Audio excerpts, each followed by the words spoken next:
Welcome to the Curious Advantage podcast, an exploration of the idea of curiosity and its increasing importance for thriving in the digital age, from the authors of The Curious Advantage.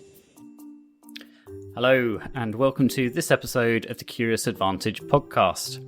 This series is about how individuals and organisations use the power of curiosity to drive success in their lives and businesses, especially in the context of our new digital reality. It brings to life the latest understanding from neuroscience, anthropology, history, business and behaviourism about curiosity, and makes these useful for everyone. My name is Simon Brown. I'm one of the co-authors of the book The Curious Advantage and the Chief Learning Officer at Novartis. And today I'm here with my co-authors, Paul Ashcroft. Hello. And Garrick Jones. Hello.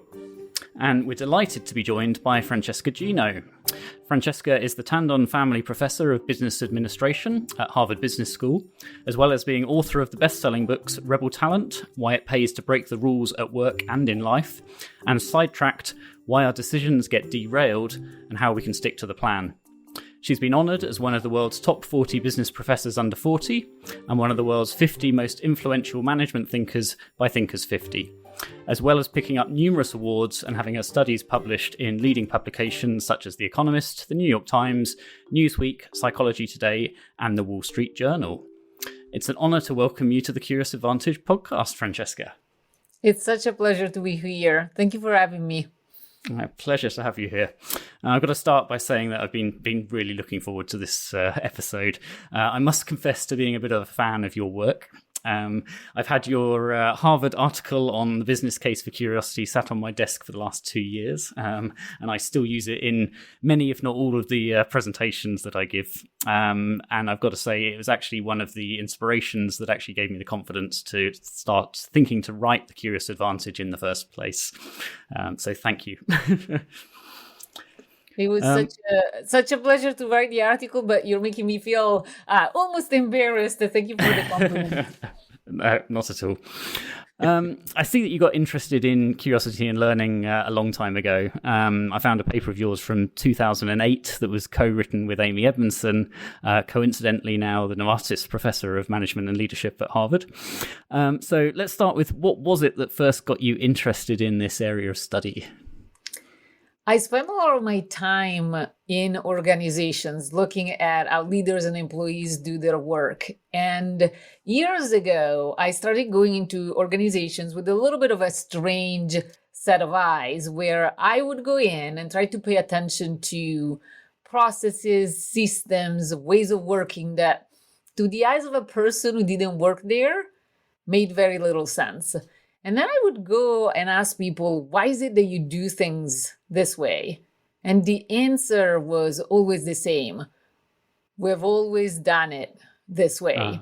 And it's just a rather curious answer, because at the same time, leaders are out there saying that they want their organizations to be innovative, to find their competitive edge, to keep on learning. And so these very practices and this way of thinking seems very much in contrast with that. So I wanted to understand, why is it that happens? But also, let's look at organizations where the leaders and the employees have, in fact, a different mindset. They're all for learning and they're all for retaining curiosity. Well, it's interesting you mentioned curiosity, because I'm interested in what you think curiosity and its role in the company is, and specifically, what's the value of curiosity in your perspective?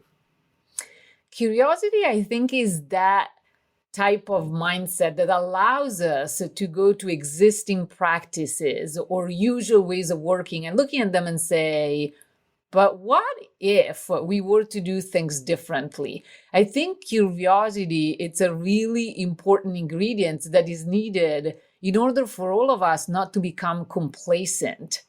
I'm the mom of 4 little kids, and so I feel like I'm in the land of curiosity since they're all quite smalls. But it's interesting to look at their approach to the world. It's constant experimenting. They keep on asking questions, and every time I feel like I gave them a good answer, there is another question popping into their head. And what's fascinating and also a little bit sad is that we're all born with a lot of curiosity, but then it tends to disappear as we grow older. And I think that is not only sad, but it's bad, especially when thinking about organizations, because curiosity is the thing that gets us to avoid complacency, to keep on learning and staying and be innovative. I think some of the research certainly shows, I think at 4 years old, you're at your most curious in your life, and then it starts to go down from there. So why is being curious more important for companies and organizations today, maybe, than it has been in the past? What do you think?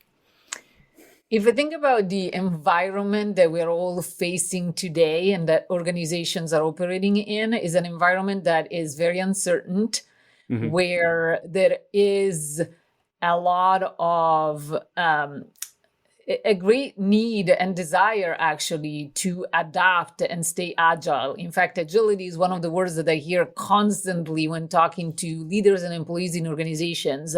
And curiosity help us adapt more quickly or not get too stuck in the current ways of working. And so when I think about a world that keeps on changing and that presents us with all sorts of complex problems, then we really need curiosity. And organizations needs a lot of curiosity in order to adapt. Francesca, in your recent interview with Michael Wong, you referenced a study on the value leaders place on curiosity and how you've since reviewed this to see the impact the pandemic has had, speaking of a world in a state of change. Can you tell us more about this? Absolutely.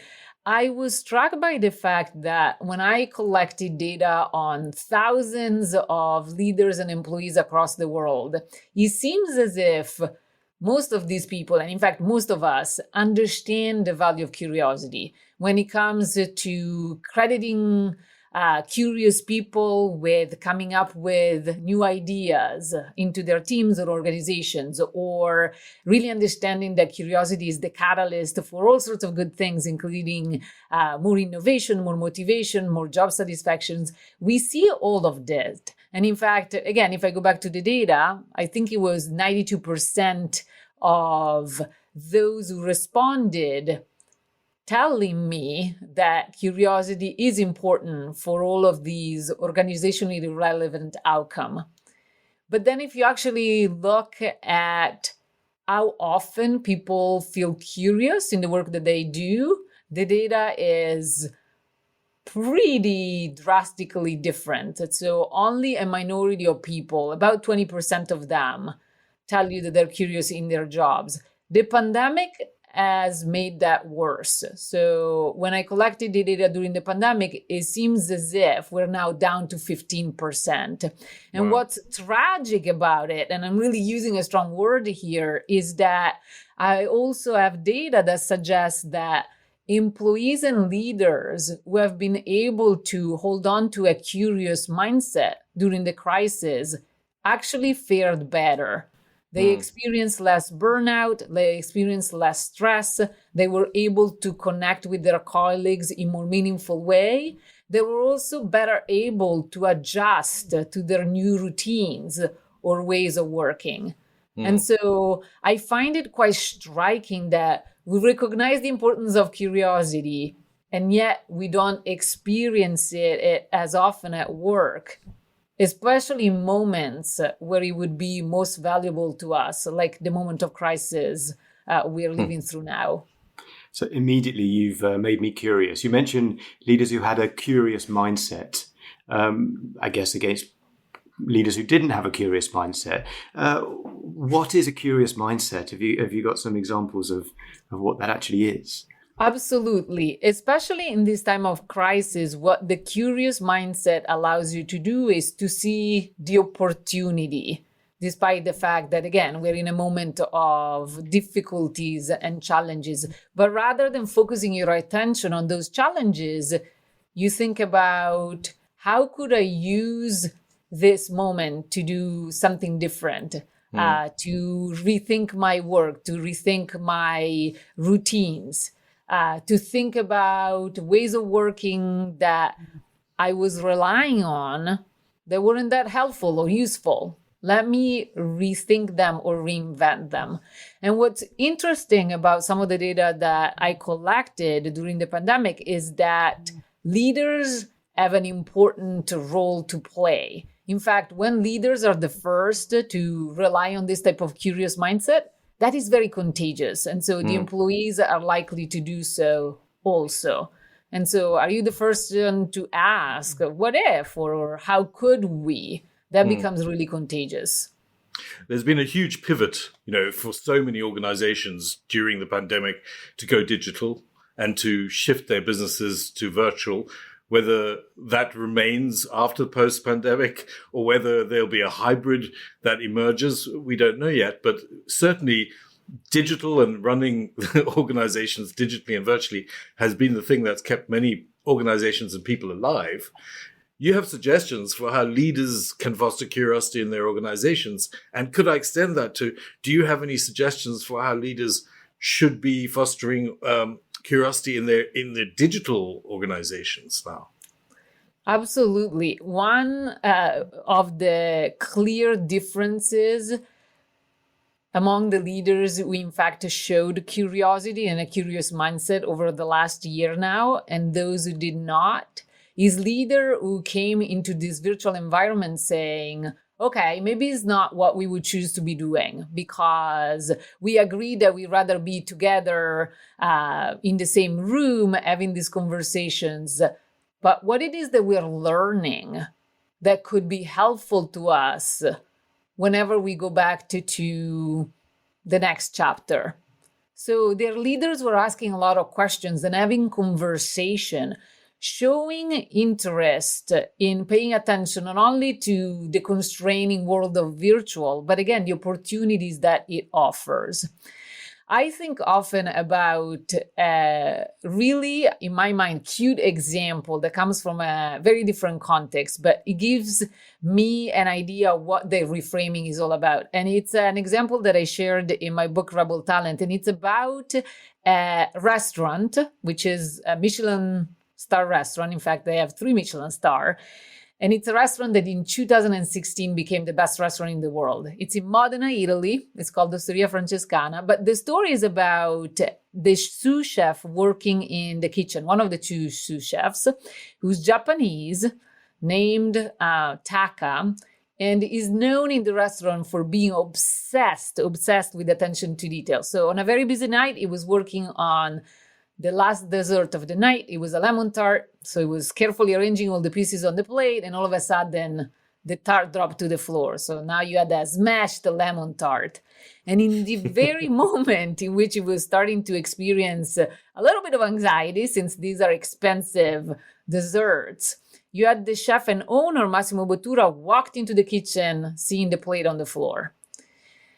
And I have to tell you, having visited a lot of fancy restaurants, I should also clarify for research purposes, a lot of the leaders would have just yelled at him, at Taka, but Bottura didn't. Looked at the plate on the floor and then looked at Taka and said, Taka, I think we have a new idea for a new dessert. And sure enough, they come up with a new dessert. It's a deconstructed lemon tart. And I love the name for it on the menu, which is Oops, I dropped the lemon tart. Do they still make it the same way? Yeah, exactly. But that's curiosity, right? You're looking at an accident, you're looking at a mistake, and rather than being upset or focusing on what just happened that is constraining or things are not going according to plan, you focus on the what if. What could this be? That is a curious mindset. And I guess that's an element of curiosity there driving innovation, which I know that linkage is one that you've explored in your research. And I think you did one where you were using text messages to drive curiosity. You had a control group. Can you tell us more around that experiment or that research that you did? Absolutely. That is a research project I'm very proud of. It took years to be realized, but it's a project with a large Canadian bank. And what the leaders at the bank were interested in is to understand how they could drive more easiness in people's careers movement inside the firm. And we had done some work with them in the past where we just surveyed individuals and found that when we were to predict performance, when we were to predict how fluid career movements were, when we were to predict how collaboration happened, the best predictor was not anything related to a personality trait, was actually curiosity. And so the bank looked at the results, they were happy with what we found, but then they came back to us with almost a little bit of desperation in their faces saying, well, we're a bank, possibly not the organization that has the tasks that are the most innovative or that raise curiosity. And so they asked us whether we could help them raise curiosity in the moment. And so we decided to run an intervention where for 3 weeks, people in the bank received emails twice a week. And we were asking something very simple. We were asking them to ask why or what if more often throughout the day. And what we found by looking at their email communication is that people who received such messages as compared to people who didn't receive any messages, but also compared to people who received neutral messages, that their way of collaborating with others in the organization changed. So they were more likely to network with the people across their functions, across their groups in a way that truly benefited them for support that they needed or for their own performance. And so what I love about that is the fact that, yes, we're all born curious. We might lose some of our curiosity or a large chunk of our curiosity over time, but there are things that we can do to encourage it, to foster it in any organization. This is fascinating. We are so interested in what's the infrastructure and what's the things that you can do to enable a culture of curiosity amongst your people, and trying to do a lot of work on that at the moment, including, we were looking at research on innovation backed by some INSEAD research with Spencer Harrison. And in fact, he's also a guest on the podcast. And he mentioned some of your research about playing a guitar backwards. You have to tell us about how that links to curiosity. Absolutely. I was struck, and you can bring some of your own experience forward, but I was struck by the fact that often leaders I met saw their expertise and experience as a sign that they know it all. And so in a sense, this expertise fueled a sense of confidence that didn't allow them to stay open-minded and curious when they faced novel situations. I had conducted some work using data actually from surgeries conducted in the United States. And to simplify a very complex project, what we found was that after the FDA came out with an announcement to suggest that a specific technology was bad for patients when used in the surgery, the surgeon who were the least likely to change their behavior in light of this announcement were actually the more experienced surgeons. And it's something that we found in other contexts as well, where again, experience and expertise were being used as a signal that you're the expert, there is nothing left to learn.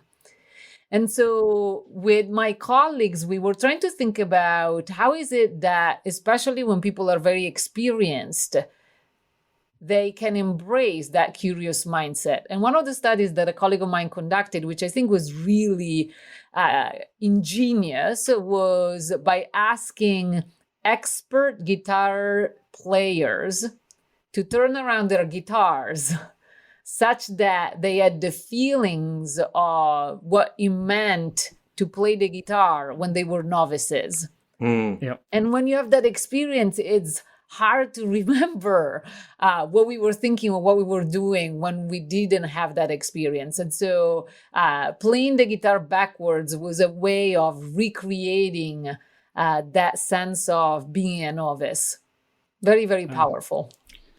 We had Erica Anderson on the podcast a few weeks ago, and she wrote the book Be Bad First, and exactly that principle, that a leader should be leading the way by demonstrating actually that they can get it wrong, that, that there's new things for us all to learn, and it starts off uncomfortable, and that as a leader actually role modeling and showing that we don't know the answers, and actually we can go through that learning journey is hugely powerful. So absolutely, and difficult to do, right? That often we are the ones, especially when we have a lot of experience and expertise under our belt, to recognize that we just don't know.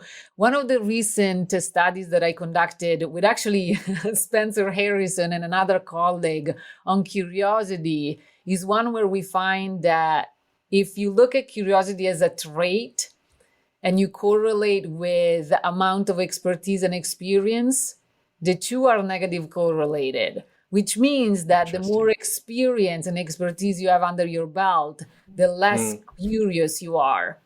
That's again, I look at this data and say, that's a sad and what a missed opportunity. And so how can we be sure that we inject, again, the curious mindset even into people who have a lot of expertise and experience?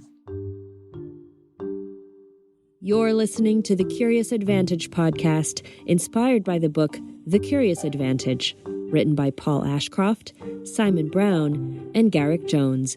Subscribe to the podcast today. It's very interesting what you say about, the older we get and the more fixed in our ideas we get, or the more we're in a particular framework where we may feel safe, the less likely we are to go out or even question. And the old way of leadership, which I think is changing rapidly, is that you got to know more and more. You knew the context and you became the expert. And that no longer works in the hyper-connected world that we live in today, especially digitally. And the other thing that's so fascinating about getting outside of your framework, or getting into, getting used to feeling a little bit humble or unsafe and asking curious questions, is the way it impacts you as a leader and how it has an impact on how you communicate with everybody and connect to everybody. It's absolutely fascinating. That thing about when you're in a framework and a particular context, which you may think you're an expert in, you also cannot see new things because you don't have the language and you're not open to things that may be going on around you. So you could suggest it's also dangerous for leadership. Absolutely. In fact, one of the examples that stood out to me as an example that speaks to the power of experience with humility so that you stay curious is the example of Captain Sully Sullenberger. He is the person who, back on a cold evening in 2009, ditched a plane with 155 passengers in the Hudson River. And what people might not know, despite the fact that this flight became famous across the globe as the Miracle on the Hudson, is that Captain Sully Sullenberger had 208 seconds to make a decision. That, I think, is the definition of having very little time. And amazing. yet, and if you were to read the transcripts from the conversation as it was happening within those 208 seconds, you would see that he didn't go to the most obvious answer. He didn't go to the answer of the question, what should I do? He kept considering alternatives. He was eliminating them rather quickly, but he kept considering alternatives. And it was such a powerful example that I have to confess is one of those times where I used the Harvard Business School card. So I wrote to him an email out of the blue because I really wanted to understand what was behind it. And what I discovered in talking to him is that clearly he was an expert by the time the accident happened. A lot of experience under his belt.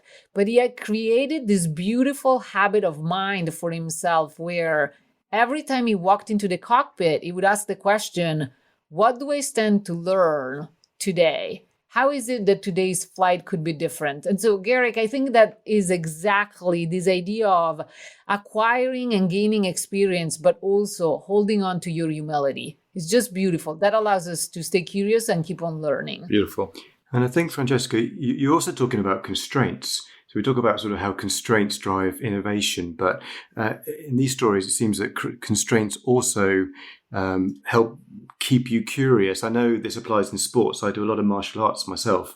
And one of the things you do repetitively is the katas. And after doing it for 20 years, you can become very experienced, but you lose your edge in doing it. And one of the disciplines they ask us to do is to tie your hands behind your back, or to do it backwards. And the most experienced people cannot do this. It's fascinating how putting those sorts of constraints in place drive a different way of thinking. And I suppose it's about approaching it then with a curious mindset.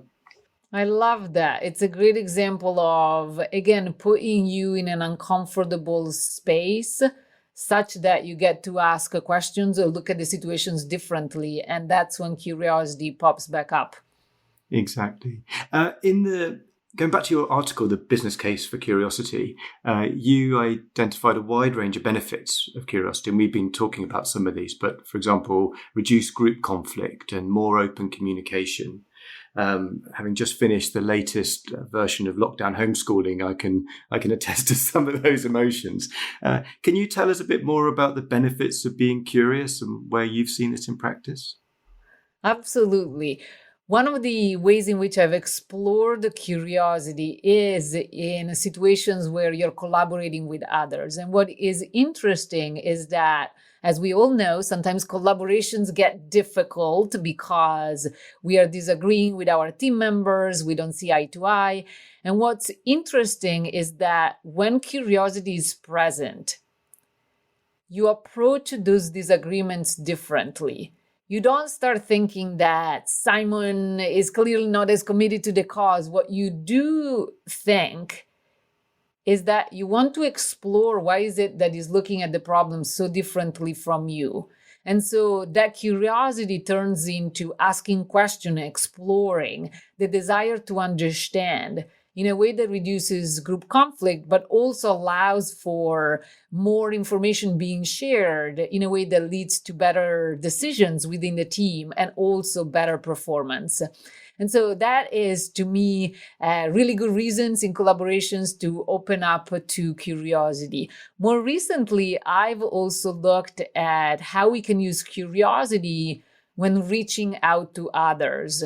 So, for example, you're interested in information that a colleague in another function has in the organization, and reaching out with curiosity means going to them by saying, I wonder, or I'm curious about. And what we find is that when we use that approach in our networking, we are perceived to be less instrumental. And so as we nurture or create new relationships, our curiosity can help us there also, because once the relationship is perceived to be less of an instrumental one, people are more ready to support us, to mentor us, or to help us if need be. Wow. So it helps reduce conflict, improves your communication, means people are more amenable to you. Lots of benefits. We also, in our research, found that there's a link between curiosity and actually the learning process as well. So University of California, I think, did research to show how if you invoke curiosity when you're learning, it creates stronger memories and things. Loads of benefits there. I mean, did you come across other benefits as well for individuals through your research? What I also found is that when it comes to fighting some biases, some of which seems to be particularly important in the world that we live right now. For example, having stereotypical judgments or engaging in behavior that are perceived as unfair or even discriminatory. That curious people are less likely to engage in those biases and in those behaviors. And again, it's due to the fact that curiosity comes with this desire to learn, wanting to explore, and also asking more questions. And that seems to be a really important individual benefit. Yeah, we love that. Important at the moment as well. Yes. Yeah. We, for me, it was a huge aha when we were doing our research, coming to an understanding about the role of bias and criticality and how you can teach that, and being aware of the biases. We talk about it in one of the chapters of the book, and there's a very nice diagram by Buster Benson of 192 of the configured psychologies of bias that we can be aware of. But just to be aware of these filters, and I sometimes think, we've got to put criticality and an awareness of bias on the MBA programs and on leadership programs because it's and school programs because it's so important to allow us to explore new things and not go down routes that we want to explore, which are informed by our own biases or just kind of reinforce what we know already. I mean, it's such a powerful point you make there. I have a very technical question for you, Francesca, very specific. And that is, what's your definition of curiosity? Very good question and an important one.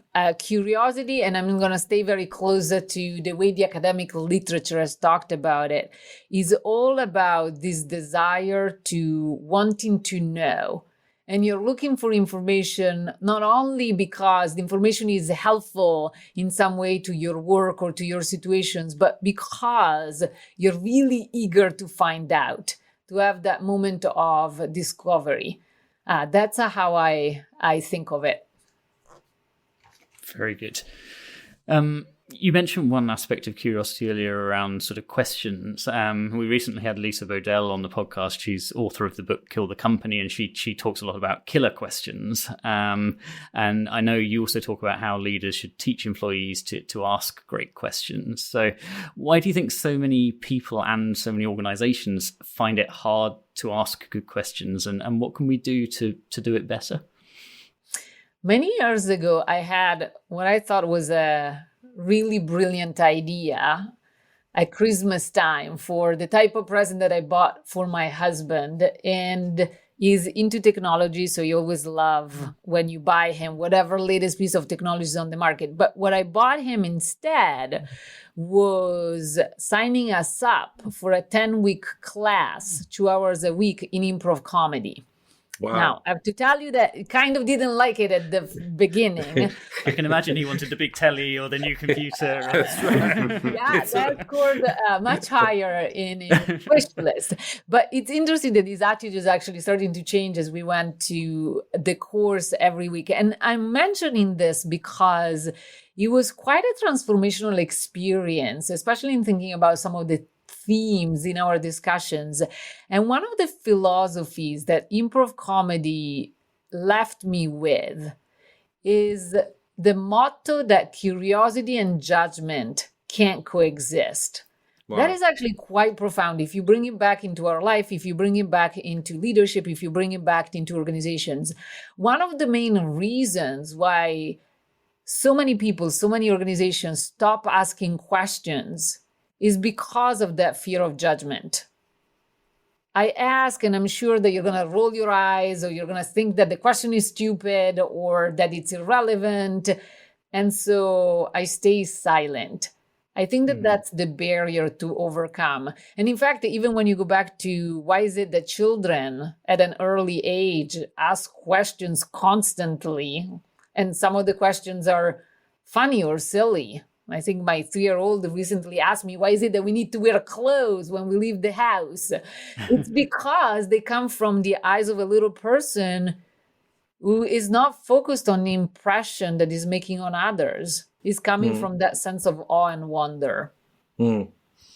And is that why, and we made the link earlier to your work with Amy Edmondson, but is that why psychological safety is also so important, and why you need it there to be curious, but also being curious helps to create that psychological safety? Absolutely. And in fact, in some of the new research that my colleagues and I conducted, we see that link quite clearly, that when you encourage more curiosity in a team or in a collaboration, you also fundamentally influence psychological safety, and it's a self-reinforcing process.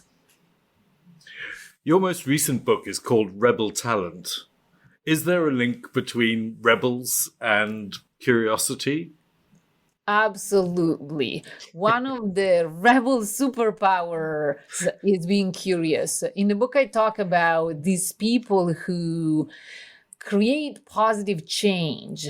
They're not people who break the rules just for the sake of breaking rules. They break the rules that hold them and others back in a way that is really positive and constructive.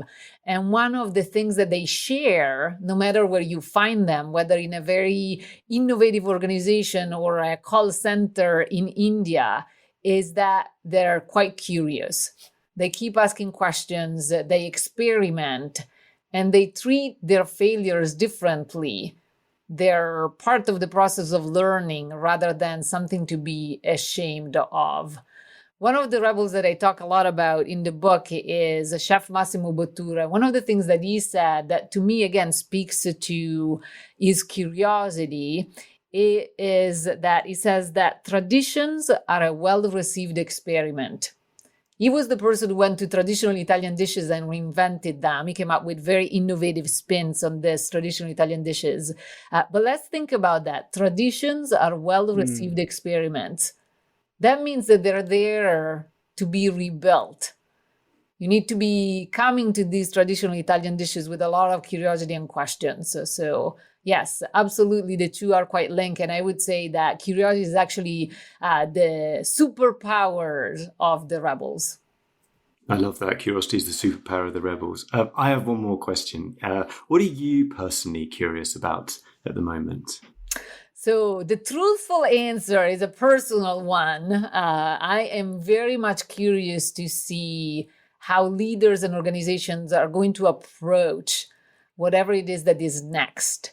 And the worry that I have is that we've discovered all sorts of new ways of working, some of which are actually better than our previous routines, but just for nostalgia, we go back to what we were doing before. And so I'm sort of hoping that we're truly not going to waste a lot of the learning or a lot of what we discovered in the last year. How about you three? What are you curious about?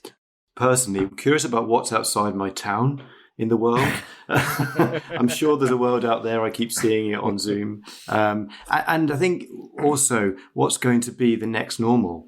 As you say, what is going to come next?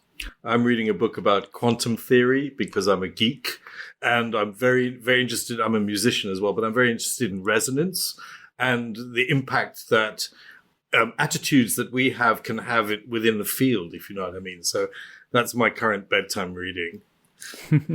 I think for me, I'm curious about how we get the message out about curiosity, because we've had so many rich discussions on here, and I think you're probably the third person who's talked about curiosity as a superpower, and yet it's not well recognized out there, the opportunity that it can present, the value that is there. So I'm curious how we get that message out wider. So with that, maybe one sort of closing one. We've covered so many great things in such a short time, but what would be the one thing our listeners maybe should take away, Francesca, around our conversation today? I would say not to take curiosity as a given, but being more curious about curiosity. And what I mean about that is recognizing that if we don't stay on top of it, it's easy for curiosity to be shut down. And so let's think more carefully on a day-to-day basis. What are the questions that we could be asking? What are the usual ways of working that we are taking for granted that deserve to be questioned? And what is our role in modeling curiosity for others? If we are the first to ask, I think that we're going to have a contagious effect in the way we affect others. So some actions there for our listeners: be more curious about curiosity and ask more questions and look at the opportunities that the way things are today presents. So, Francesca, thank you so much. It's been a fantastic conversation.